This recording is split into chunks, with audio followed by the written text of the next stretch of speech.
What's up, winners? Welcome back to another video at Stay Winning Podcast.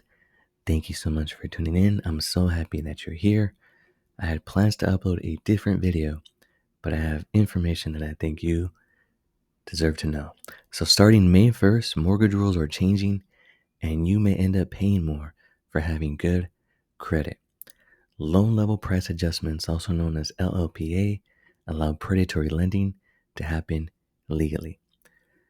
And you will be footing the bill. So check it out, winners. Biden administration to punish those with good credit scores with higher mortgage payments to subsidize others. This is starting May 1st. I'm breaking out all the details here for you. Hit the subscribe button, hit the like button. Let me know you're here. Thank you for tuning in.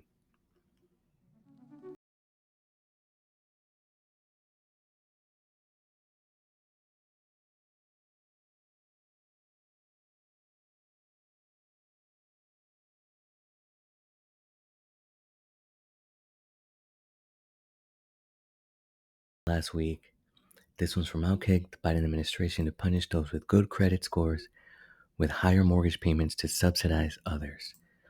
Real estate expert shared Biden rule punishing homebuyers with good credit. It's madness. Biden rule will distribute high-risk loan costs to homeowners with good credit. Latest Bidenomics outrage penalizes homebuyers with good credit. Biden to hike payments for good credit homebuyers to subsidize high-risk mortgages. And last but not least, how the U.S. is subsidizing high-risk homebuyers at the cost of those with good credit.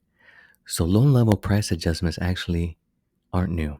They were introduced about 15 years ago to offset the risk associated with lending to individuals with a lower credit score.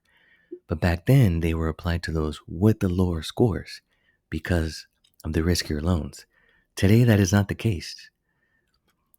The groups that will see the biggest increase in costs are those with credit scores from 680 to 780, and those putting down payments on a home between 15 and 20%.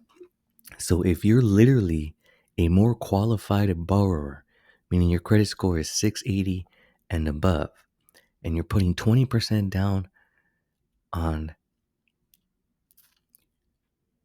as a down payment, you will be getting penalized with higher cost, right? So on top of that, lower credit scores will actually see a decrease in their fees and cost. LLPAs are generally fees that get converted into the percentage rate of your mortgage. So if you're under the groups that expect to see these fees, most likely your mortgage rate will be higher than others compared to the ones with lower credit scores or lower down payments. So that's right. If your credit score is 700 and you put 20% down, your interest rate will be higher than someone with a credit score of 640 and only 5% down. And according to this New York Post article, on a $400,000 loan, which is currently the median price in the US, at 6%, you're expecting to pay about $40 more. Now, you may not think, oh, that's not a lot. $40 doesn't change anything. It's about $1 a day. But over the life of the loan, that's almost $15,000, right? So this is almost like wealth distribution, right? Because on the flip side, if your credit score is 660 and you're putting 5% down, your discount could be 1.75%. So on a $400,000 mortgage, right, the median property in the US, you're going to be saving about $20,000 over that 30-year period. That is crazy. Wow. So if we found that predatory lending to those who can't really afford a home or aren't responsible enough to make payments was immoral and illegal 18 years ago, it is now allowed to happen, but the responsible borrowers are the ones footing the bill. So if you follow me on Twitter, you can see I tweeted this earlier. A 600 credit score is a new 750. If you know, you know. Now to take this a step further, just to recap what 2008 was about, I tweeted this earlier. So less than 20 years ago, banks and other financial institutions were giving loans to people that weren't credit worthy, right? So they weren't verifying income, they weren't verifying assets, and your credit score didn't really matter. So this led to a lot of what today would be considered unqualified borrowers. And eventually that played a significant contribution to the housing market crash of 2008. It got to the point where people couldn't keep up their payments. The debt to income ratios went from 70% to over 100%. Eventually, a lot of people foreclosed, flooded the market. It resulted in this housing market crash of 2008. So I don't think we're there yet. Foreclosures are up. We're still in the single digits though. Back around this era, foreclosures were above 30%.